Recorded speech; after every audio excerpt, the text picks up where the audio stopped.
We will start now our second session, State of the Art. We will have two international eminent guest speakers in this session, which is a very special session. And my colleagues will introduce the first speaker, Dr. Salah. Bismillah ar-Rahman ar-Rahim. I would like first to express my gratitude to the organizing committee, Professor Schmoll Ghazali, for inviting me to chair this very important symposium. Now we will have a very interesting subject about adjuvant treatment in colon cancer. And I am pleased to introduce Professor Hans Schmoll, Head of Department of Oncology and Hematology, Halle University, Germany. The title is Adjuvant Treatment of Colon Cancer, Stage 2 and 3.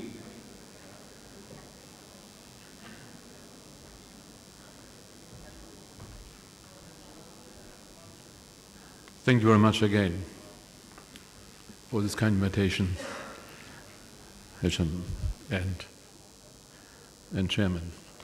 I think most is known about adjuvant treatment of colorectal cancer, but I will stick to some interesting topics. Just for clarification, we speak about stage 2 and 3. 2 is T3, 4, as you know, and 0, and stage 3 is any T but N plus 1 or 2. This now we know after several studies, in particular 3 large trials, which have very long follow-up now, Mosaic, NSABP, CO7, and Xeloxa. So Xeloxa is my own trial. The final data are in the process of being published in JCO. Takes some time.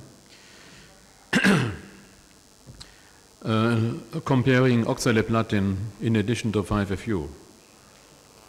And it's very interesting if you see this outcome in 3 large independent trials, about 6,000 patients in different parts of the world. The Mosaic was in France, French trial, with the American trial, and my own is international trial from the United States to Vietnam. But wherever it is, it's the same consistent result. This is the best information from this slide, showing that today clinical trials, large clinical trials, are so well conducted that you always get the right information out of it. Right information is here clear. Oxaliplatin improves the survival, the disease-free survival, as well as the overall survival. This is the overall survival now is also significant improved by oxaliplatin after now a follow-up of almost 10 years. And as long as we follow up, as better is the survival difference. So the information is clear, oxaliplatin is a must for stage 3 colorectal cancer. The question which regimen we have to, just the hazard ratios, you see 0.8, 0.8, 0.8. And the difference is always 6%. So this shows the power of the modern trials. We can believe the results. And the result is clear. Oxaliplatin must be standard.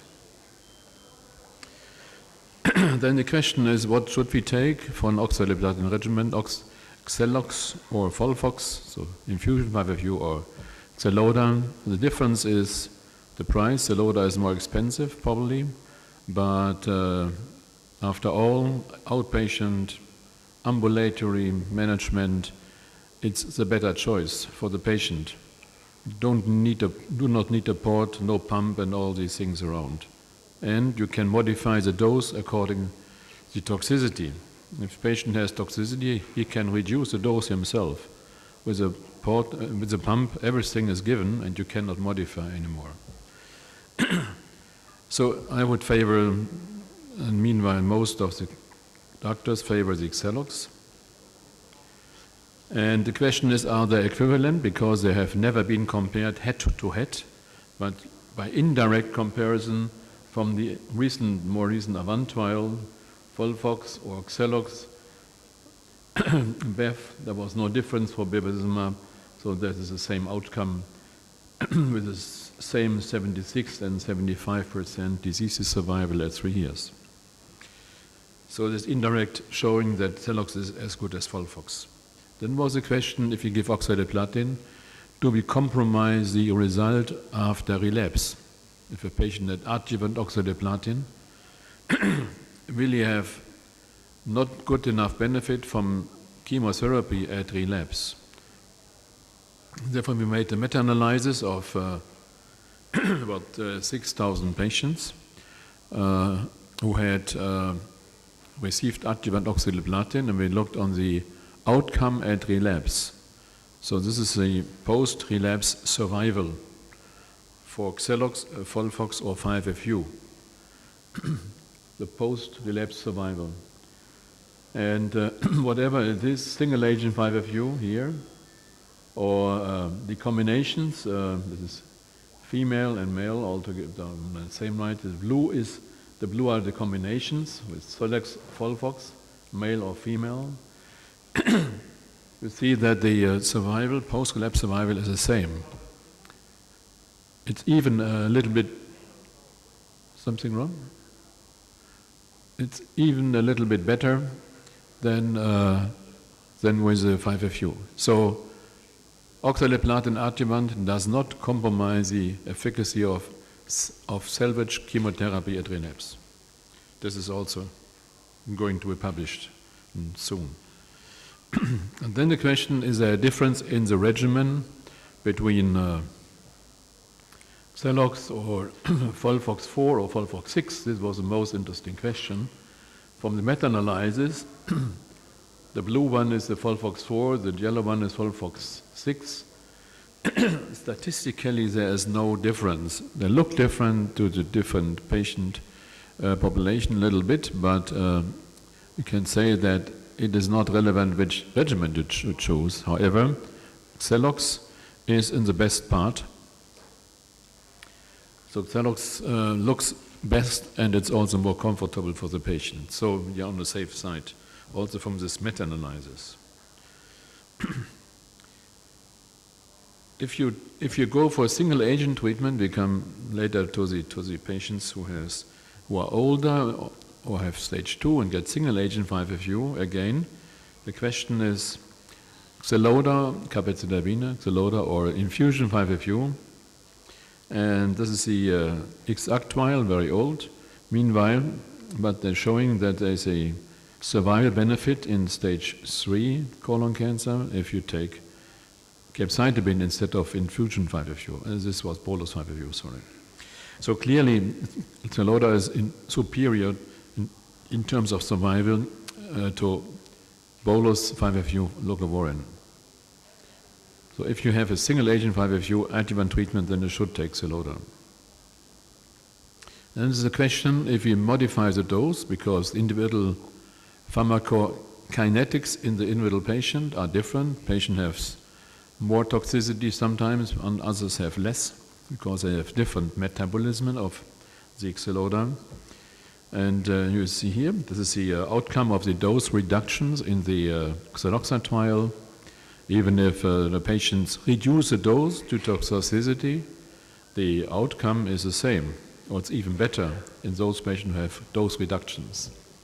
So dose reductions are not bad for the patient. They are a must, because the patient must adapt his dose according to his own level, measured by the own toxicity. So out of clinical trials, I would recommend in older patients start with a lower dose, because there's a higher likelihood that there is a more toxicity, because they have a renal impairment and all these things. So in patients over 70 years, because they need more frequent dose reductions, I would suggest start with reduced dose of capecitabine, for example, 1200 milligram per meter square, and then escalate depending on the tolerability. The elderly question, should we treat elderly? This is a comparison of the old 5FU bolus and infusion trials. After 3,300 patients meta-analyzed, there was no difference in younger and elder patients above 17. So the effect is age independent, the effect of 5FU. The effect of the combinations, Folfox-Celox, is in that slide.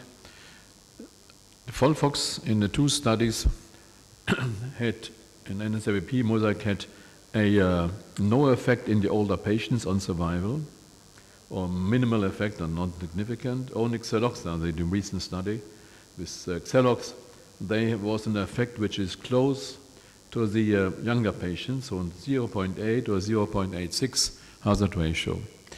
So if you treat older patients, it's better to take Xelox and start with modified reduced dose.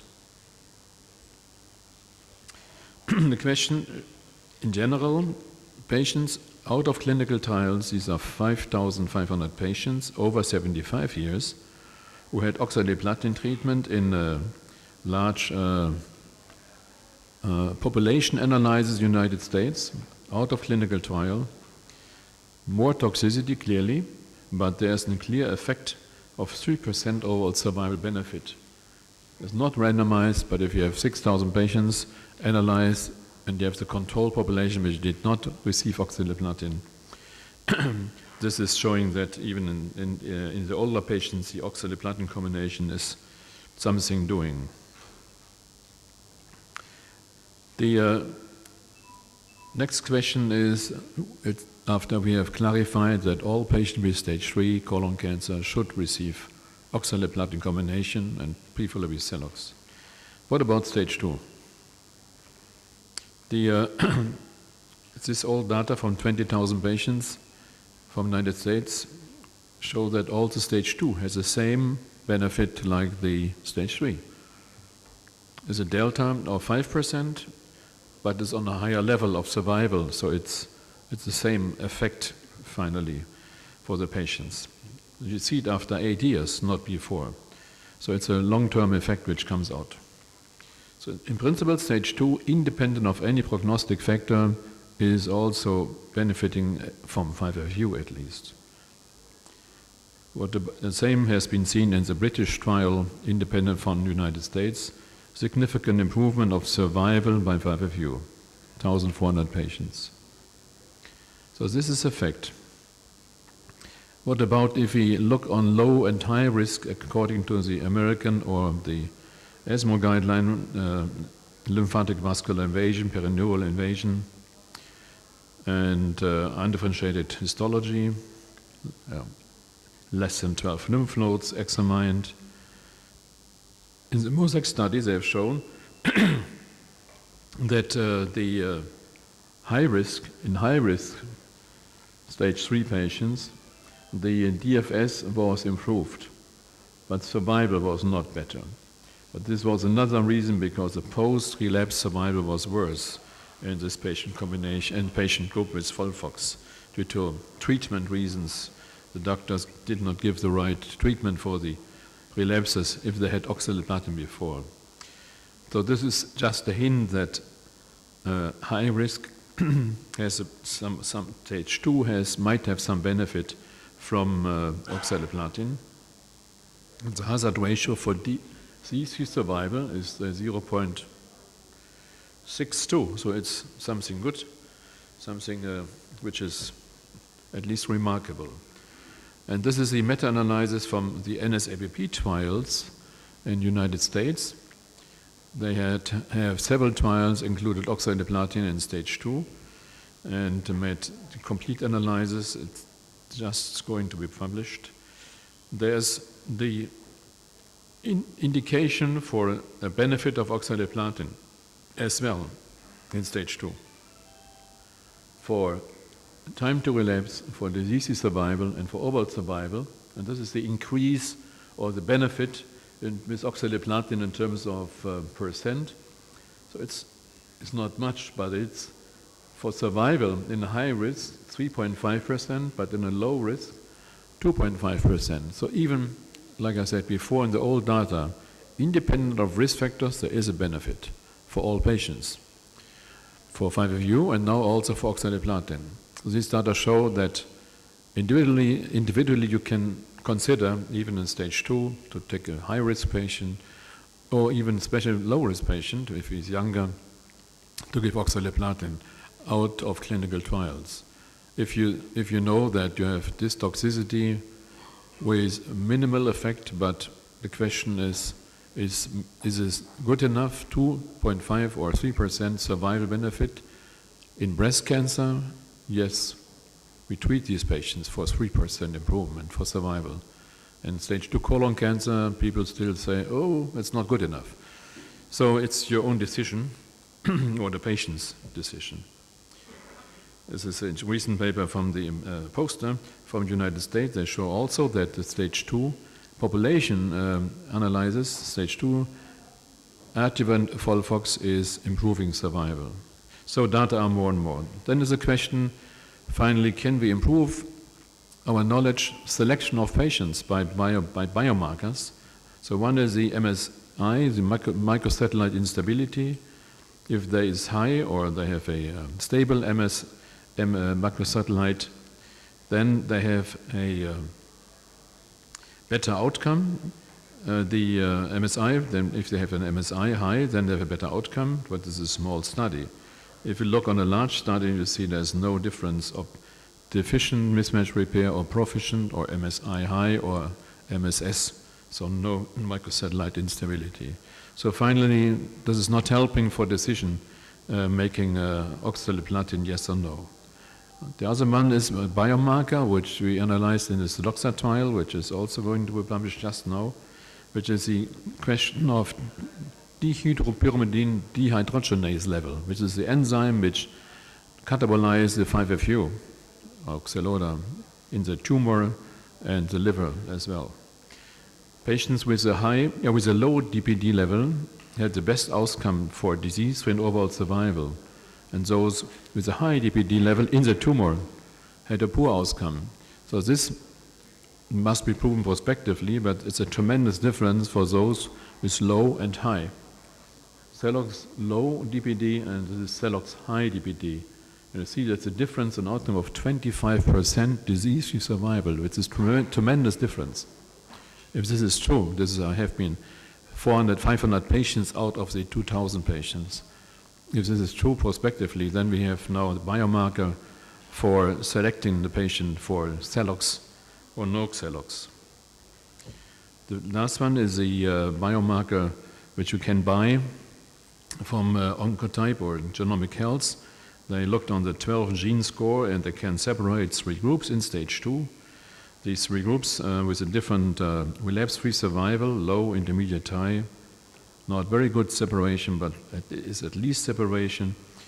But if you look then on the recurrence risk scores and the outcome from the QUASAR study, for example, and has been done in several other studies, this is a low risk based on the genetic score, on the analysis of the tumor sample, and this is a high risk, 60% relapse risk, recurrence risk. And this is the actual recurrence risk then if the patient has received 5FU or 5FU as adjuvant treatment like in the QUASAR study. And you see there can be 3 groups. One is the T3 and mismatch repair. Here we have a prognostic factor, which is 11%, which is a low risk of relapse, even if they have a high score. But those who have, for example, a T4 tumor and mismatch repair proficient, which is 13% of the patients, they have, independent of the recurrence score in the tumor, they have a high risk, but with a high recurrence score, they have a 40% relapse rate in stage 2, 40% relapse risk. So this could help to make decision adjuvant treatment or not in stage 2. However, It tells us not whether the patient will have benefit from 5FU or not. It's just a prognostic information. So therefore, it's not standard to use this out of clinical trials. Has been done in several trials. And there are several other markers now investigated. These are complete genetic analysis by hierarchical clustering with the next generation sequencing, and they also have been able to find as well in stage 2 and as stage 3, 3 groups who have different outcome based on this clustering, and group A, group B, group C type. They separate very nice in the array, A, B, C. C is the smallest one. And this is the benefit from Adjuvant 5FU-based treatment, not randomized, retrospective analyzed, but you see, in A and B is difference, not in C. So this could help for the decision making. Should I give 5FU adjuvant in stage 2 or not?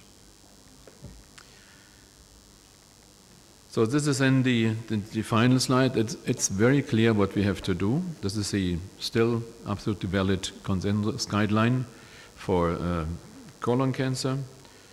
Stage 1, no adjuvant treatment at all. Stage 2, depending on the factors for high risk, which is, can I go back to the last slide? Not finished. Which is clear. Stage 2 is high risk factors you can consider. You can to give oxaliplatin based combination is not a must, but you can consider. And in stage 3, it's clear you have to do a prefilled Xelox. Okay. Anyway, let's publish, and you can follow this very, very simple schedule. In stage 2, low risk, consider adjuvant treatment, but not a must. High risk, but recommended adjuvant treatment with fluoropyrimidine if it's more than one of these factors here. And you consider in elderly patients, younger patients, for example, or more than one, 2, 3, 4 factors, also with oxaliplatin. For stage 3, it's clear, adjuvant treatment, oxaliplatin-based combination. However, in older patients, the single agent 5FU is more preferred because it's less toxic and has at least some efficacy. It's on that slide, but this is from the text in the consensus, and it's still everything valid there. Thank you very much for your attention. Thank you very much, Dr. Schmoll, for this interesting presentation. There will be about 20 minutes or so at the end of the session.